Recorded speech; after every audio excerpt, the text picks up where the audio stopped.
Witnesses in support. Witnesses in opposition. Finance. No file.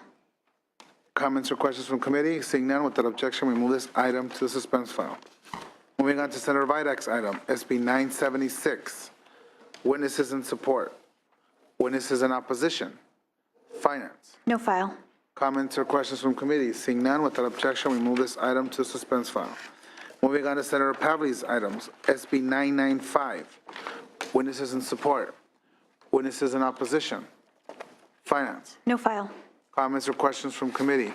Seeing none, without objection, we move this item to the suspense file. Moving on to SB 1294. Witnesses in support. Witnesses in opposition. Finance. No file. Comments or questions from committee? Seeing none, without objection, we move this item to the suspense file. Moving on to SB 1402. Witnesses in support. Witnesses in opposition. Finance. No file. Comments or questions from committee? Seeing none, without objection, we move this item to the suspense file. Moving on to Senator Leiva's items, SB 1000. Witnesses in support. Witnesses in opposition. Finance. Department of Finance is neutral on this measure. We don't see any reimbursable state-mandated costs because the entities can increase their fees they charge to recover additional planning costs. Thank you. Comments or questions from committee? Seeing none, without objection, we move this item to the suspense file. Moving on to SB 1398. Witnesses in support. Witnesses in opposition. Finance. No file. Comments or questions from committee? Seeing none, without objection, we move this item to the suspense file. Moving on to Senator Hill's items, beginning with SB 1004. Witnesses in support.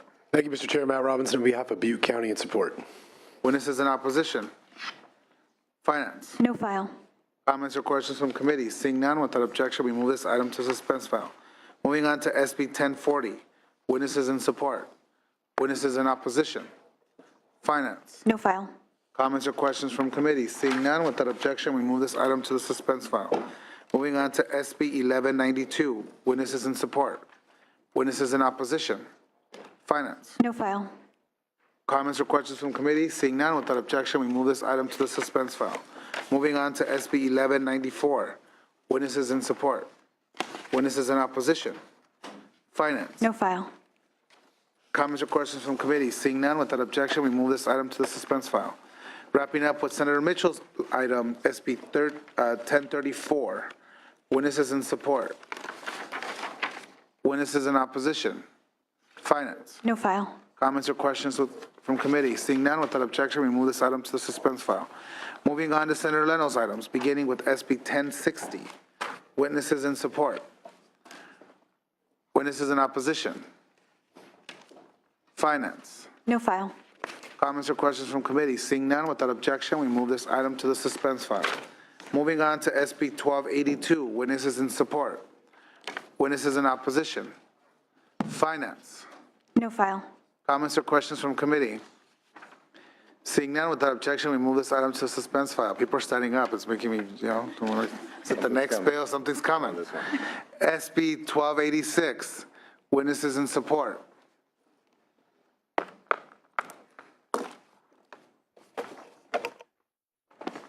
Go ahead, welcome. Thank you, Mr. Chair, members of the committee. Jim Ewert for the California Newspaper Publishers Association. We're one of the co-sponsors on the bill. Just want to point out, we think the analysis was very good, and want to thank the consultant who drafted it. Also want to point out that some of the costs identified in the analysis are costs that are borne by the agencies already with respect to preparing information. What's really unknown is the degree to which Public Records Act requests are going to be made for the information, and it will be through the Public Records Act that requests for this information will be made. We also want to point out that the analysis says that there should be some points in the bill that should be narrowed a little bit. We think Senator Leno is committed to doing that in order to balance the interests here, and for that reason, we ask for your aye vote. Thank you. Additional witnesses in support. Chauncey Smith, American Civil Liberties Union of California. The ACLU of California has over 100,000 members and supporters throughout the state, and Our fundamental mission is to protect and advance civil liberties and constitutional rights. We're here today for SB 1286 because it is a measure which aligns with our fundamental democratic principle of transparency and open government. It will provide the people with a right to know, the taxpaying public with the right to know what their law enforcement personnel are doing, right and wrong. California is by far an outlier when it comes to the issue of transparency and public access to records of law enforcement misconduct. Numerous states throughout the nation are completely open and the public has a right to know, and the availability of the records are given to them without any hesitation. California has a wall of secrecy that makes us far an outlier. And in addition, I'd like to add that this measure is very, very much streamlined to account for the privacy interests of law enforcement personnel. It provides an express exception which would allow for records to not be disclosed or be redacted if there is a safety or privacy interest. And at the same time, it seeks to capture only the... Can we just make sure we stay on the fiscal? Okay. part? We've already had a policy hearing on Okay, this. all right. It's streamlined to account for costs by only providing for public disclosure of records that are sustained. So the vast majority of records that could be accessed would not be publicly available. Counts for the things that the public cares most about, and it's a social justice measure at its heart. Thank you. Additional witnesses in support. Good morning, esteemed committee. My name is George Galvis. I'm the Executive Director for Communities United for Restorative Youth Justice based in Oakland, and I'm the Co-Director of the California Alliance for Youth and Community Justice. Extremely humbled and honored to have the opportunity to testify in front of you here today on behalf of SB 1286. So beyond just sort of the policy implications of this in terms of the fiscal implications, because I heard you loud and clear, Senator Latham, I think that there's a lot of things that aren't accounted for. As community workers, we're always asked to prove the absolute efficacy of what we do. We never ever hold law enforcement or corrections to that standard. But it goes without saying that there's been a wedge between communities and law enforcement, that there's a lack of trust right now in our communities. And what this bill will do through transparency is improve that trust. It has that opportunity to do that. And it also, our cities are settling lawsuits every year as a result of police abuse. So by being able to identify who the abusive police officers are, we're able to have significant savings in cities and keep those savings in cities and appropriate them in ways that are going to improve outcomes for individuals, families, and communities. So there's a public safety cost that I think isn't able to be measured here today that I just think needs to be considered. Thank you. Thank you. Witnesses in support. Good morning, Chair, members. Dennis Cuevas Romero with the Hernandez Strategy Group here on behalf of the California Attorneys for Criminal Justice in strong support. Lynette Davies with Crusaders for Patients' Rights are in support. Marsha Blount, Brownie Mary Democrats, in support. Richard Miller on behalf of the American Alliance for Medical Cannabis in support. Thank you. Rhonda Perez with Justice for PD. I support. Very good. My name is Gerald. I'm with the Oscar Grant Committee Against Police Brutality. I support Senate Bill 1286. Thank you. Matt Vettis with Communities United for Restorative Youth Justice. We're a co-sponsor of the bill and strongly support. Michael Muscadine with Communities United for Restorative Youth Justice, and I support. Wise Hidayatullah, and I'm with Courage. Just got in with the movement, and I'm supporting. Daniel Mendoza with Communities United for Restorative Youth Justice, and I fully support. Amika Sergeyev with the Young Women's Freedom Center. We're in support. Candy Fopo with the Young Women's Freedom Center and here for support. Julia Arroyo with the Young Women's Freedom Center, and I'm here in support. Thank you. Additional.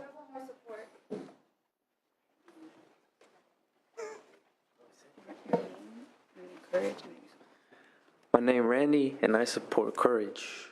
Thank you. Thank you. Thank you. Witnesses in opposition, please come forward.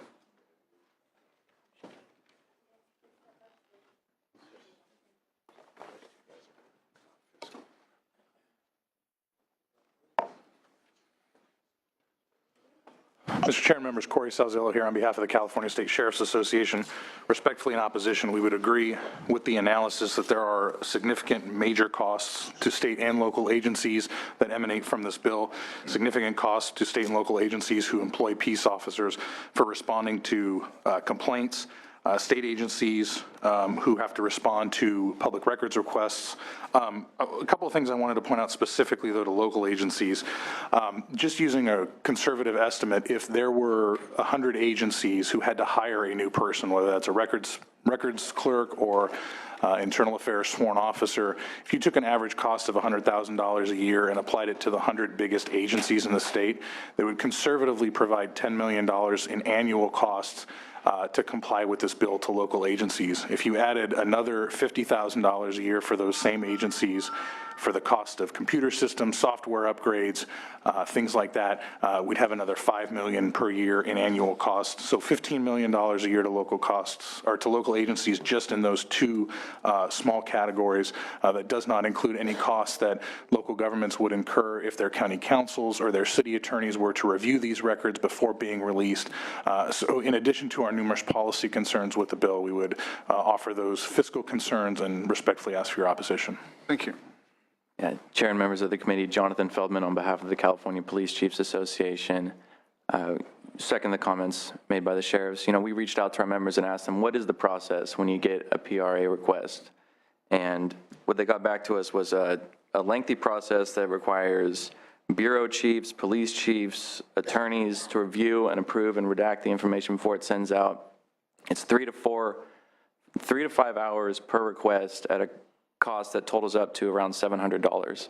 So if you talk to a department, medium-sized department, 80 to 100 personnel, that is going to then estimate how many more PRA requests they're going to get as a result of this bill, and the estimates were between 50 and 300.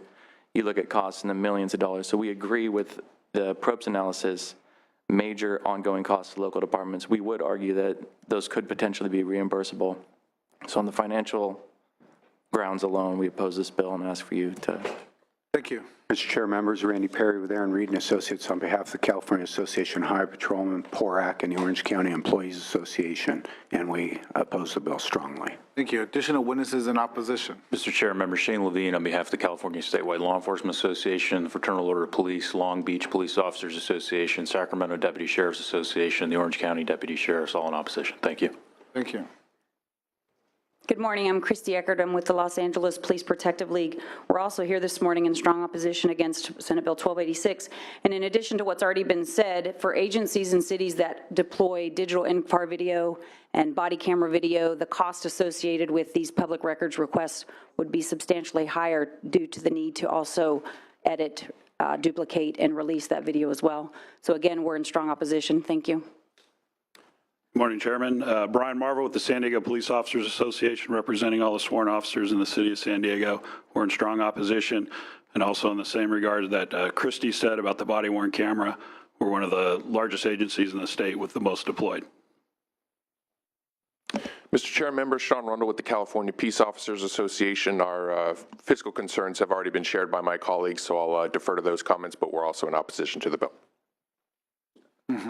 Laura Tanny from the San Diego County District Attorney's Office. In addition to the policy concerns and the comments already made by the other opponents to this bill, the fiscal costs associated with the fact that this bill is not prospective only, and in fact opens up years and years and years and years of law enforcement records to respond to Public Records Act requests with very little mitigation from pitches motions, which are very limited compared to the requests or the files that would be available here, such as any unjustified detention, unjustified arrest, unjustified use of force, not just the excessive uses of forces that are available to the other law enforcement agencies. Thank you.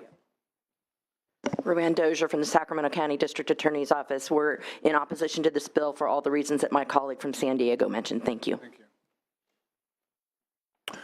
John Lovell with the California College and University Police Chiefs Association, the California Correctional Supervisors Organization, the California Narcotic Officers Association, and the Los Angeles County Professional Peace Officers Association, all in opposition. We would note parenthetically that this measure is opposed even outside the law enforcement family. The Los Angeles County Federation of Labor and the California Labor Coalition also join in opposition to this measure. Thank you. Craig Brown, CCPOA, in opposition. Tim Yarian, representing the Association for Los Angeles Deputy Sheriffs, the Los Angeles Deputy Probation Officers Union, AFSCME Local 685, the Riverside Sheriffs Association, the Association for Deputy District Attorneys, and also representing today the Southern California Alliance of Law Enforcement, which represents over 50,000 sworn law enforcement officers from Southern California, all in strong opposition to this bill. Sean Hoffman with the California District Attorneys Association, also on behalf of the Los Angeles County District Attorney and the Ventura County District Attorney, all in opposition. Thank you. Finance. No file. Comments or questions from committee? Seeing none, without objection, we move this item to the suspense file. Moving on to SB 1404. Witnesses in support. Matt Robinson on behalf of the City and County of San Francisco and the Office of Mayor Ed Lee. John Lovell on behalf of the law enforcement organizations I've previously represented. This is a bill that will actually yield significant savings. Some of you may know this, but that when my wife was 9 years old, two members of her family, Gilbert Gonzalez and Jose Maitorena, were murdered in what is still the worst mass murder in the history of the city of Los Angeles. Screaming headlines, imagine a 9-year-old seeing all of that. 59 years later, my wife is a vibrant, successful woman, but has experienced, and I've seen it, ongoing paralysis from the victimization from that crime, as have all the other families. When this bill was first introduced, I took it home to my wife, showed it to her, and she said, honey, you know, if this had existed, if this program had existed when I was 9, my life would have been different. We would have spent much less on therapies over the years. This is a smart proposal. We strongly support it. Thank you. Witnesses in opposition. Finance. No file. Comments or questions from committee? Seeing none, without objection, we move this item to the suspense file. Moving on to Senator Pan's SB 1095. Witnesses in support. Witnesses in opposition. Finance. No file. Comments or questions from committee? Seeing none, without objection, we move this item to the suspense file. Moving on to SB 1098, Senator Canella's item. Witnesses in support. Witnesses in opposition. Finance. No file. Without objection, we move this item to the suspense file. Moving on to SB 1153, witnesses in support. Witnesses in opposition. Finance. No file. Comments or questions from committee? Seeing none, without objection, we move this item to the suspense file. Moving on to Senator Hancock's item, SB 1110, witnesses in support.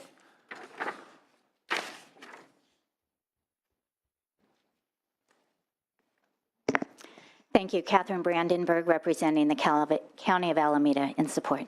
Thank you. Witnesses in opposition. Finance. No file. Comments or questions from committee? Seeing none, without objection, we move this item to the suspense file. Moving on to Senator Gaines' item, SB 1239, witnesses in support. Thank you, Mr. Chair. Matt Robinson on behalf of the Specialty Equipment Market Association, SEMA, in support of this measure. Thank you. Witnesses in opposition. Thank you, Mr. Chairman. Bill McGavin with the Coalition for Clean Air. We're opposed. We think it inflicts unnecessary costs, and it's a solution in search of a problem. Good morning. Victoria Rome with NRDC, also opposed. Thank you. Finance. No file. Without objection, comments or questions from committee? Seeing none, without objection, we move this item to the suspense file. Moving on to Senator Galgiani was here. Going to move to the item that she's waived presentation on, SB 1443 by Senator Galgiani. Witnesses in support. Witnesses in opposition. Finance. No file. Comments or questions from committee? Seeing none, without objection, we move this item to the suspense file. Moving on to Senator De Leon's items, SB 1325. Witnesses in support? Witnesses in opposition? Finance? No file. Comments or questions from committee? Seeing none, without objection, we move this item to the suspense file. Moving on to SB 1387. Witnesses in support? Witnesses in support? Witnesses in support? Sorry, Mr. Chairman. Bill McGavin with the Coalition for Clean Air, strong support. Bill, you feel free to sit a little closer too if you want, Witnesses in opposition? It's not assigned seating. Finance? No file. Comments or questions from committee? Seeing and hearing none, without objection, we move this item to the suspense file. Moving on to SB 1464. Witnesses in support? Witnesses in opposition? Finance? No file. Comments or questions from committee? Seeing none, without objection, we move this item to the suspense file. We're going to take up Senator Block's item really quick, SB 1333, witnesses in support, witnesses in opposition, finance. No file. Comments or questions from committee? Seeing none, without objection, we move this item to the suspense file. Senator Huff, let's dispense with the item you're waiving presentation, that is SB 1397, witnesses in support, witnesses in opposition. Mr. Chairman, members, Dennis Sloper for the California Outdoor Advertising Association. I would ask you all to look at comment 3 of the fiscal effects that your staff has put together. It's substantially less than the proponents have said the money will ever be. Further, I think in the staff comments, they're very accurate in saying that it could be many, many years before there's any recovery at all. And finally, our question is, why would you give one contract to just one vendor for the entire state with the investments of $300 to half billion dollars required by that contractor to meet the whole state? With that, we have many other concerns that are policy, but those are fiscal, and we would ask that the bill stay in suspense. Thank you. Finance. No file. Comments or questions from committee? Senator McGuire. Thank you so much, Mr. Chair, and the author is very aware of this. We have a county that has had a billboard ordinance in place. It does not allow billboards anywhere in the county since 1935, and have been asking the author if there would be a potential for amendment on that to be able to respect counties that have current ordinances in place. So I do have some concerns on this. Thank you. Without objection, we move this item to the suspense file. Senator Huff, you're presenting on your item SB 1462. The floor is yours. Thank you, Mr. Chairman and members. Given the shocking escalation in drug overdose-related deaths and drug-related vehicular crashes, I can think of no other public safety matter as urgent as this one. National Highway Traffic Safety Administration cites that by 2013, 32% of all California drivers killed in motor vehicle crashes who were tested positive for legal and/or illegal drugs. We lack the same kind of deterrence for drug driving as we do for drunk driving, yet highway safety hazards and fatalities are increasing with widespread prescription and illicit drug abuse across all demographics.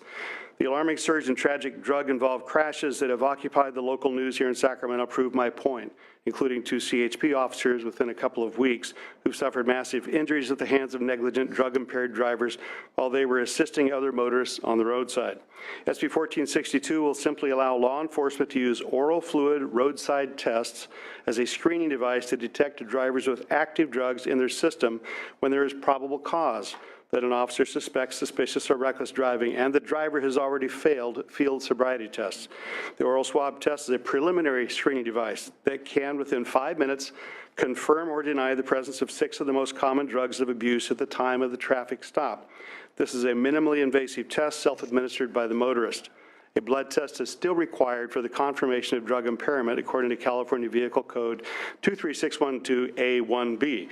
I and my sponsors, We Save Lives, California Narcotics Officers Association, and the California Police Chiefs Association believe that SB 1462 should not remain on suspense file, as the whole point of the bill is to make it possible for state and local law enforcement agencies to qualify for federal grants for more roadside testing devices. According to the California Highway Patrol, all of their preliminary alcohol screening devices are purchased and always have been through federal grants administered through the Office of Traffic Safety. The same holds true for the oral fluids device. Training costs are estimated to be minor and absorbable. According to the regional line administrator at National Highway Traffic Safety Administration, if they were presented a project from California Office of Traffic Safety to fund oral fluid roadside testing devices on a reasonable pilot basis, it is likely it would be approved. There are 2 test devices that have been found to meet the stringent criteria necessary for accuracy in law enforcement roadside testing. The list price for an analyzer is about $4,500 each. The test kit, the per subject swab list price, is $20.75 each. This is worst-case budgeting pricing, and costs to agencies are negotiable. Prices can be set on the specifics of each agency's needs, so actual prices can be lower. If the test kit usage is high enough, an analyzer could be provided at 0 cost, according to Brian Schaffer of Draeger Technologies. Police departments in Bakersfield, Fullerton, Los Angeles, Sacramento tested oral swabs during 2013 and 14. With assistance from the California Office of Traffic Safety and the National Highway Traffic Safety Administration.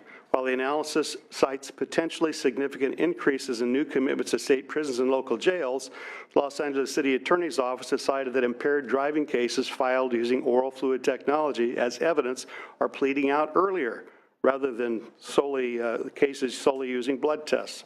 The intent of an oral fluid test is to show recent use by the driver, not to establish impairment. Impairment should be judged by a combination of factors, including officer observations, reason for the stop, etc., in combination with an oral fluid test. The speed of test results from oral fluids allowed them to be available at the time of filing the case, while blood results were still pending at the crime lab. Furthermore, this is not a mandate on any local or state agency. I want to stress that with the efficient roadside analyzer, officers can produce more meaningful impairment assessments at initial contact and get drivers under the influence of drugs off the road or send motorists on their way. This frees the motorists from being unnecessarily burdened with prolonged testing, and it's obviously a savings of agency resources as well. Drug toxicology testing is much more expensive and time-consuming than alcohol testing. While it's true that a positive result will require these lab tests, a negative will end the testing process at the roadside. In closing, the vast majority of drug driving is related to cocaine, pain meds, particularly opioids, sedatives, cannabis, and amphetamines. According to Mothers Against Drunk Driving, over 10 million Americans admitted to driving under the influence of illicit drugs. DUI collisions affect 500,000 Americans, and it costs the U.S. economy more than $60 billion annually. And while this is more of a policy note, I do want to mention that at the request of Senator Leno, who voted aye in Public Safety Committee, I will be amending the bill to include that there is a reasonable suspicion of driver impairment before the test is administered. I do have some witnesses here. Thank you. Witnesses in support. Chair, members of the committee, Jonathan Feldman on behalf of the California Police Chiefs Association. We are proud to be a co-sponsor of the bill. We do see cost savings in this bill, as right now the primary way that we can actually identify drug use in a driver is to have a drug recognition expert on the scene. It's extremely expensive to train an officer and have them be available for all the road calls that we have. So there's a savings there. We also believe that the grant funding from the federal government would be available, as they've outlined with the conversations that we've had. Having also run the pilot programs here in the state in the last year, we feel pretty confident that those funds would come to help these programs. We ask your vote. Thank you. Go ahead. John Lovell on behalf of the California Narcotic Officers Association. We are co-sponsors of this measure as well. We would incorporate by reference and with approval Senator Huff's and Mr. Feldman's comments, and also point out that this is a smart strategy that will result in reduction of costs, very similar to Senator Hill's bill dealing with ignition interlock devices. When you measure any minor acquisition costs, most of which will be covered by grants, against the enormous costs of impaired driving, accidents, health care, the whole host of things, this is a no-brainer. This is a bill that is a smart strategy. Frankly, we do not believe it is a candidate for suspense. We believe that this is a bill that, with its savings, should be voted up or down today, but we would hope that it would come off the suspense file at the appropriate time. Pressing your luck, Mr. Lowe. Witnesses in opposition, please come forward. Do you want me up there or do you want here? If you can come up here, it's easier to hear.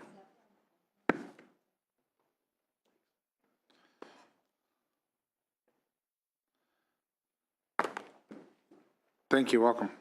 Is that on? Turn it off now. I'm Lynette Davies with the Crusaders for Patients' Rights, and I also work with the California Cannabis Coalition and Axis of Love. And we are opposed to this bill because it targets cannabis patients. And now we do not want to see people that are drugged driving. But according to this, you already have failed an impairment test, so you're going to jail. And while you're there, you're going to have a blood test. And blood test absolutely it has the most extensive way of testing what's inside of somebody's blood. So you're going to be able to already find out that they're an impaired driver.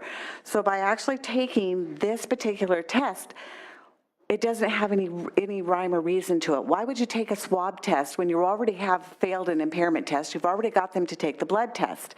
Well, according to the author, that cannabis does not stay in a system for a long period of time, and so they wanted to do it directly for cannabis patients.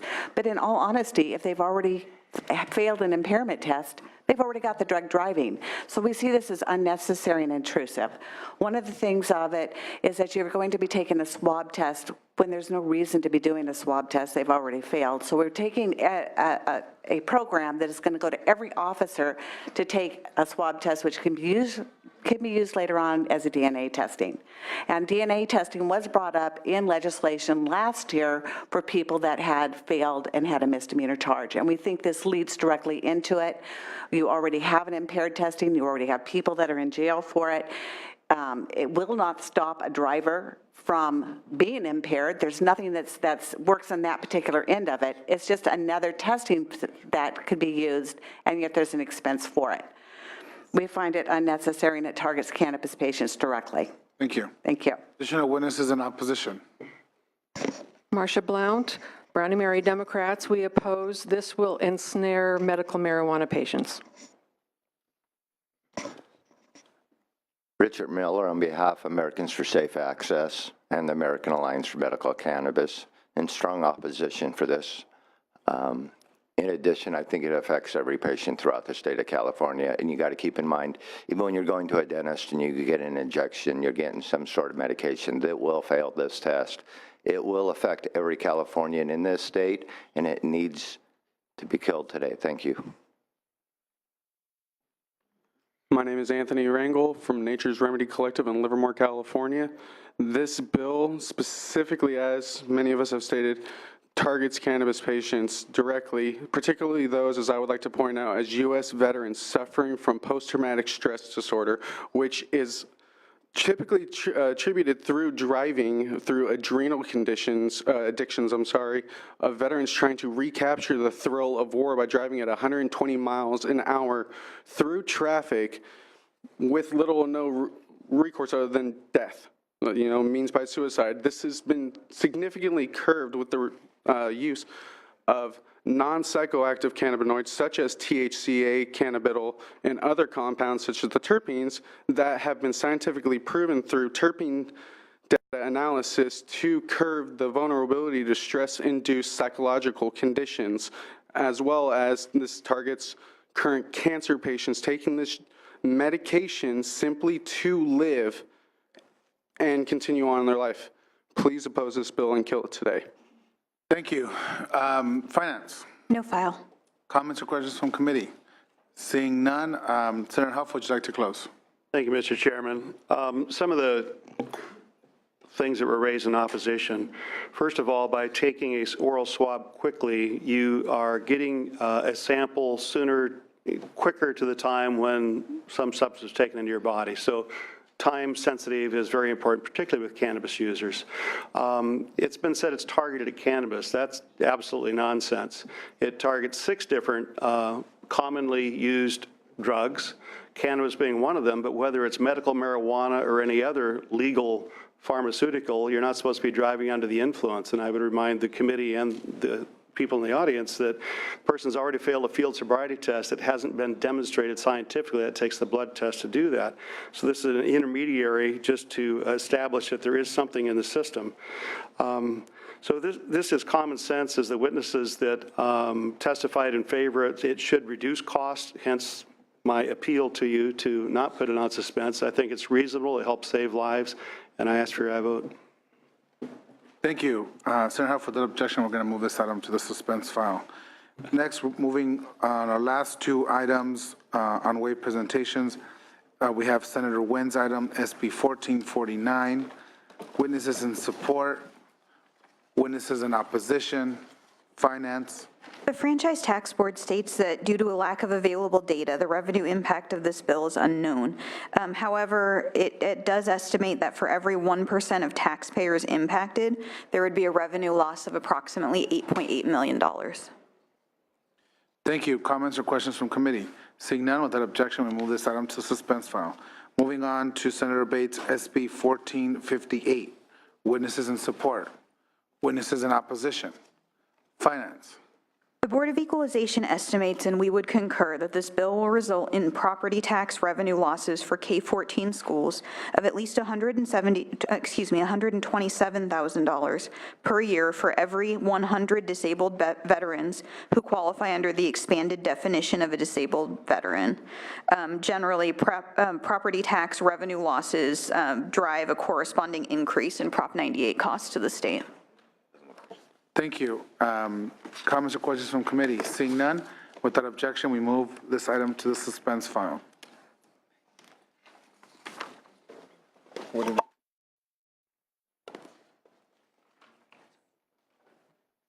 If we can have Sergeants call Senator Mendoza, we're going to take up we're going to open the roll on the items that we have pending. Begin with the items that we have pending, beginning with SB 820 by Senator Hertzberg. It's a due pass recommendation. Secretary, please call the absent members. Bates? Bell? Aye. Bell, aye. Mendoza? Okay, we're going to put that back on call, waiting for Senator Mendoza. Senator Mendoza. Next, we're going to move to SB 866, Senator Roth. It's a due pass recommendation. Secretary, please call the absent members. Bates? Bell? Bell, aye. That bill is out, 6-0. Moving on to Senator Runner's item, SB 1259. It's a due pass recommendation. Secretary, please call the absent members. Bates? Bell? Aye. Bell, aye. 6-0, that item is out. Next item we have is Senator Stone, SB 1416. It's a due pass recommendation. Secretary, please call the absent members. Bates? Bell? Aye. Bell, aye. 6-0, that item is out. We have one item left on call. That's Senator Hertzberg, SB 820. It's a due pass recommendation. Secretary, please call the absent members. Bates? Mendoza? Aye. Mendoza, aye. 6-0, that item is out.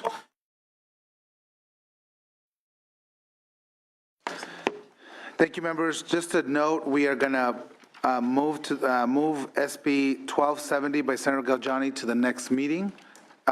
So with that, we are adjourned. Thank you.